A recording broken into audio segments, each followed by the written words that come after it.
Dear students, good morning all of you. आप सभी का एक बार फिर से सर्वोदय पब्लिक स्कूल की ऑनलाइन क्लासेस में स्वागत है।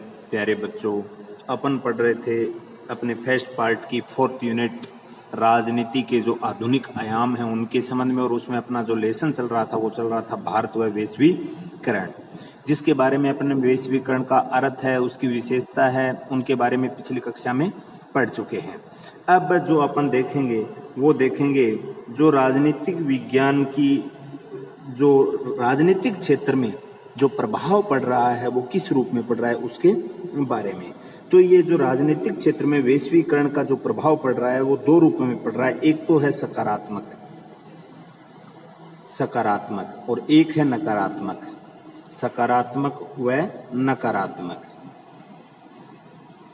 तो सबसे पहले अपन देखते हैं कि जो राजनीतिक प्रभाव है वैश्वीकरण का, उसका सकारात्मक प्रभाव क्या पड़ रहा है। क्योंकि अपन अच्छे से जानते हैं सेकेंड वर्ल्ड वॉर के बाद कुछ समय के लिए शांति व्यवस्था रही थी, राष्ट्र संघ की स्थापना हुई थी विश्व शांति व्यवस्था के लिए, लेकिन राष्ट्र संघ उस व्यवस्था को बनाए रखने में नाकाम रहा और उसके बाद सेकेंड वर्ल्ड वॉर की तरफ संपूर्ण विश्व चला गया था, जो कि अपन ने अच्छे से पढ़ा था कि 1939 से लेकर 1945 के मध्य चला। उसके बाद में विश्व स्तर पर एक बड़ा अच्छा सुदृढ़ संगठन बनाया गया था, यूएनओ यानी संयुक्त राष्ट्र संघ, जिसको ये जिम्मेदारी दी गई कि विश्व में शांति व्यवस्था कैसी बनी रहे। और उसके बाद अपन अच्छे से जानते हैं एक संघर्ष की स्थिति आई थी गुटों के रूप में। एक तो था सिंटो और एक था नाटो, यानी कि एक का नेतृत्व कर रहा था अमेरिका और एक का कर रहा था सोवियत संघ अर्थात रूस कर रहा था। यानी कि जो अमेरिका कर रहा था वो पूंजीपतियों के हिसाब से कर रहा था, पूंजीवादी व्यवस्था के लिए, और जो सोवियत संघ था रूस, वो कर रहा था साम्यवादियों के लिए। और ये एक संघर्ष चला था काफी लंबा, जिसको अपन शीत युद्ध के नाम से जानते हैं। शीत युद्ध के नाम से जानते हैं। तो शीत युद्ध एवं उनके संघर्ष के स्थान पर शांति, रक्षा और विकास, पर्यावरण सुरक्षा को एक प्रकार से जो बढ़ावा मिला था वो किसकी बदौलत बना था, वैश्वीकरण। क्योंकि विश्व स्तर पर एक ऐसा मंच बनाया गया था जिसमें सभी लोगों की ज्यादा से ज्यादा क्या हो, भागीदारी हो, आपस में जुड़ सके, और आपस में लोगों को जोड़ना ही क्या कहलाता था, वैश्वीकरण। तो विश्व की राज व्यवस्था में शांति व्यवस्था, विश्व में शांति व्यवस्था बनाए रखने में, या अपन कह सकते हैं कि जो शीत युद्ध चल रहा था उसको एक प्रकार से समाप्त करने में इस वैश्वीकरण का बहुत ही महत्वपूर्ण योगदान रहा। जो कौन सा प्रभाव है इसका, सकारात्मक प्रभाव है। दूसरा अगर अपन देखते हैं जो ह्यूमन राइट्स हैं, जो मनुष्यों के अपने मानव अधिकार जिसको अपन बोलते हैं, मानव व अधिकार, यानी कि मनुष्यों को जो अपने सर्वांगीण विकास के लिए एक प्रकार से जो अधिकार मिले हुए उनकी भी क्या होती है, इनसे रक्षा होती है। किसकी बदौलत, वैश्वीकरण में। क्योंकि लोग आपस में जुड़ते हैं, एक संगठन होता है और संगठन के माध्यम से अपनी बात रख सकते हैं। और वैश्विक समस्या के निवारण के लिए अंतर्राष्ट्रीय बड़े बड़े सम्मेलन होते हैं, जैसे अपन ने पर्यावरण के लिए COP 21 के बारे में अपन ने देखा था। तो इस प्रकार से जो अंतर्राष्ट्रीय स्तर की जो बड़ी बड़ी समस्या है उनके निराकरण के लिए एक प्रकार से लोगों को एक मंच पर आने का अवसर देता है, वो कौन देता है, वैश्वीकरण देता है। तो ये वैश्वीकरण का क्या है, राजनीतिक प्रभाव है, और कौन सा है, सकारात्मक प्रभाव है। इसी के साथ अगर अपन बात करते हैं संयुक्त राष्ट्र संघ की, अगर अपन बात करते हैं यूएनओ की बात करें, विश्व बैंक की बात करें, और अंतर्राष्ट्रीय बहुत सारी संस्थाएं हैं, और विभिन्न जो उनकी एक प्रकार से हिस्सेदारी जो निश्चित की गई है उस हिस्सेदारी के हिसाब से और अपनी भागीदारी को सुनिश्चित करते हुए विश्व में अपना एक अहम योगदान देते हैं, जो किसका उदाहरण है, वैश्वीकरण का। और विश्व एक प्रकार से अपन कह सकते हैं प्रगति के पथ पर, जिसके माध्यम से आगे बढ़ सकता है, जो एक प्रकार से वैश्वीकरण का क्या है, सकारात्मक प्रभाव है। इसी के साथ अगर अपन बात करते हैं स्वतंत्रता समानता की, स्वतंत्रता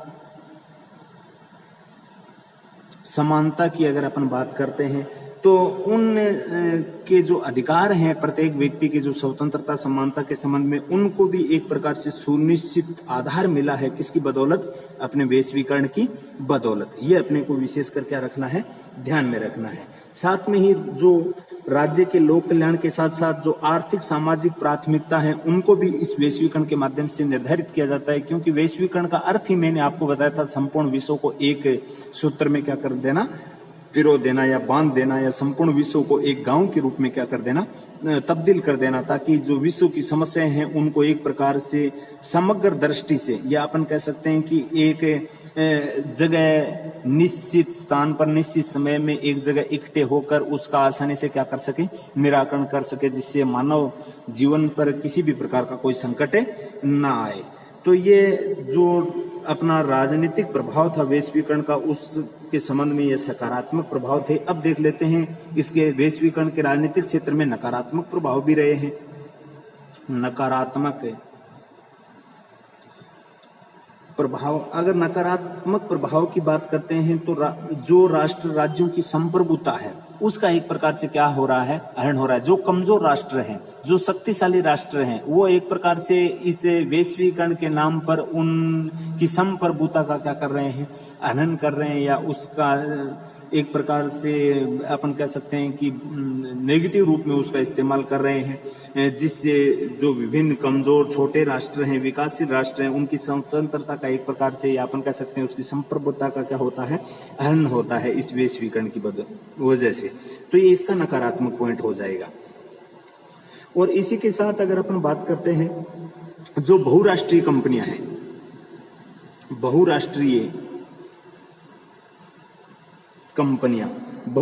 जो कंपनियां हैं, उनकी वजह से विभिन्न राष्ट्रों की जो स्वायत्ता है वो भी क्या हो रही है, समाप्त हो रही है, स्वायत्ता कम हो रही है। यानी कि उनके दबाव में और में जो बड़े पूंजी समृद्धशाली, जिनकी जो इकोनॉमिक ग्रोथ है वो ज्यादा है, जो बहुराष्ट्रीय जिन देशों में जो कंपनियां चल रही हैं वो अन्य देशों में अपना नेटवर्क बढ़ा रही हैं इस वैश्वीकरण की बदौलत, जिससे एक प्रकार से जो कमजोर राष्ट्र है उस पे क्या आ रहा है, उसका नेगेटिव प्रभाव आ रहा है। ये भी अपने को क्या रखना है, ध्यान में रखना है।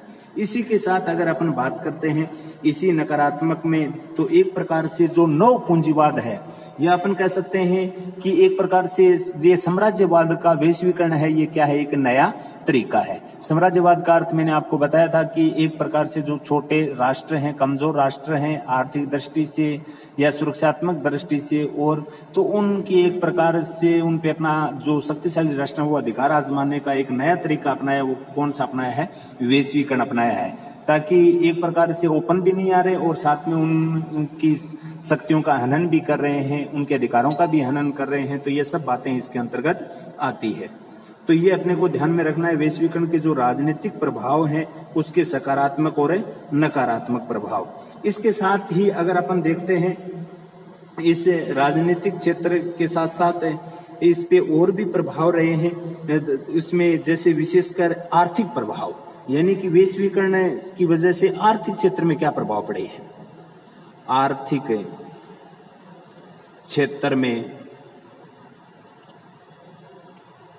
वैश्वीकरण का प्रभाव, अगर आर्थिक क्षेत्र में वैश्वीकरण की अगर अपन बात करते हैं तो यही दो रूप इसमें आते हैं, एक सकारात्मक और एक नकारात्मक। सबसे पहले अपन सकारात्मक देख लेते हैं।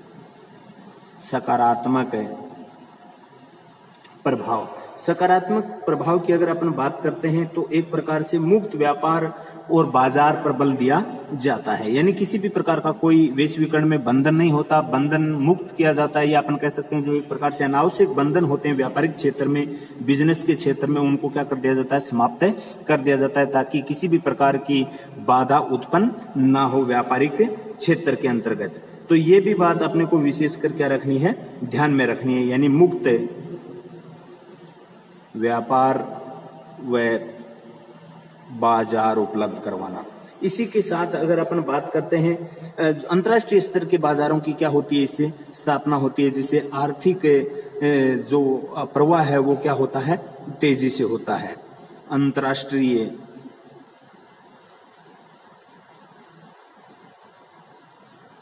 बाजार की स्थापना, इसको भी अपने को क्या रखना है, ध्यान में रखना है। और जो एक प्रकार से विभिन्न उद्योगों के लिए और के लिए अपना बिजनेस स्टार्ट करने के लिए लाइसेंस की आवश्यकता होती थी,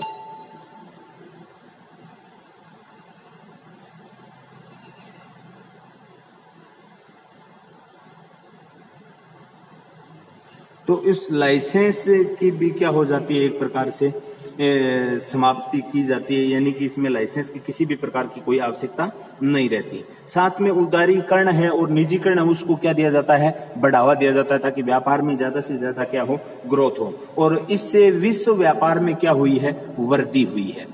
विश्व व्यापार में वृद्धि हुई है, ये भी अपने को विशेषकर क्या रखना है, ध्यान में रखना है। और आयात पर, यानी कि आयात निर्यात पे जो एक प्रकार से प्रतिबंध थे, उन पे क्या लगी है, रोक लगी है, या जो प्रतिबंध क्या हुए हैं, कुल शिथिल हुए हैं। और अगर इस प्रकार से उद्योग बढ़ेंगे और बढ़ेंगे तो लोगों को क्या मिलेगा, रोजगार भी मिलेगा। और लोगों को अगर रोजगार मिलेगा तो उसकी जो न्यूनतम आवश्यकताओं की जो पूर्ति है वो आसानी से हो पाएगी, जिससे एक प्रकार से लोगों की जो आर्थिक स्थिति है वो क्या होगी, मजबूत होगी। तो ये वैश्वीकरण का आर्थिक क्षेत्र के अंतर्गत सकारात्मक प्रभाव रहा है, ये भी अपने को विशेषकर क्या रखना है, ध्यान में रखना है। अब देख लेते हैं इसके नकारात्मक प्रभाव क्या क्या रहे हैं। तो जो बहुराष्ट्रीय कंपनियों की स्थापना हुई है उसकी वजह से जो छोटे उद्योग थे, नकारात्मक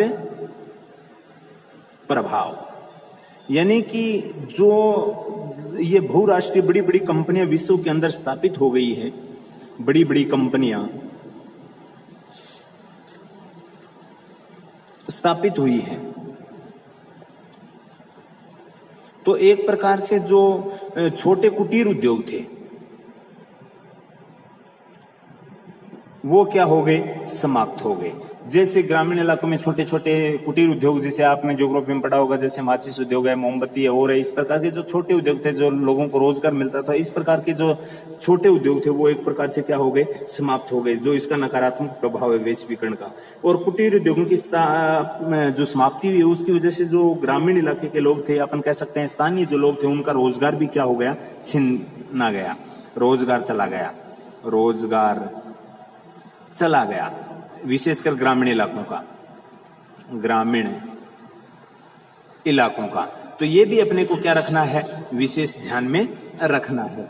इसी के साथ अगर अपन बात करते हैं तो जो पूंजीवादी देश है उनको ज्यादा लाभ मिला है, जो विशेषकर पूंजीपति राष्ट्र हैं, समृद्धशाली हैं, जिसकी इकोनॉमिक ग्रोथ ज्यादा है, उन राष्ट्रों को इसका क्या मिला है, ज्यादा बेनिफिट मिला है। जो कमजोर राष्ट्र हैं आर्थिक दृष्टि से, अपन कह सकते हैं विकासशील या अविकसित राष्ट्र हैं, उनको इसका ज्यादा फायदा नहीं हुआ है। वैश्वीकरण का उस पर क्या पड़ रहा है, नकारात्मक प्रभाव पड़ रहा है। और साथ में जो निजीकरण और जो बहुराष्ट्रीय कंपनियों की स्थापना की वजह से जो सरकारी नौकरियां थी और थी वो धीरे धीरे क्या होती जा रही है, समाप्त होती जा रही है। तो ये भी अपने को विशेषकर क्या रखना है, ध्यान में रखना है। और इसी के साथ अगर अपन बात करते हैं पैकेट सामग्री को बढ़ावा मिलने के संबंध में, जो एक प्रकार से ये बड़ी बड़ी कंपनियां हैं और हैं जिनसे ये पर्यावरण प्रदूषण है ये भी क्या हो रहा है, ज्यादा हो रहा है, जिसका मानव जीवन पर क्या पड़ रहा है, नकारात्मक प्रभाव पड़ रहा है। तो ये आर्थिक क्षेत्र में वैश्वीकरण के दो प्रकार के प्रभाव थे, सकारात्मक और नकारात्मक, ये अपने को ध्यान में रखने हैं। तो आज अपन ने देखा राजनीति के जो आधुनिक आयाम है उसमें वैश्वीकरण के राजनीतिक प्रभाव और आर्थिक प्रभाव बहुत ही इंपॉर्टेंट है। पूछा जा सकता है कि वैश्वीकरण का राजनीतिक क्षेत्र में क्या प्रभाव रहा है, तो इसके सकारात्मक और नकारात्मक ये आपको बताने हैं। साथ में ही आर्थिक क्षेत्र में भी क्वेश्चन आ सकता है, तो आर्थिक क्षेत्र में भी दो प्रकार से प्रभाव रहा है, सकारात्मक और नकारात्मक। ये आपको क्या रखना है, ध्यान में रखना, और अच्छे से इस वीडियो को समझकर आपको जो PDF फाइल भेजी जाएगी ऐप के माध्यम से उससे होमवर्क करना है। आज के लिए इतना ही, धन्यवाद।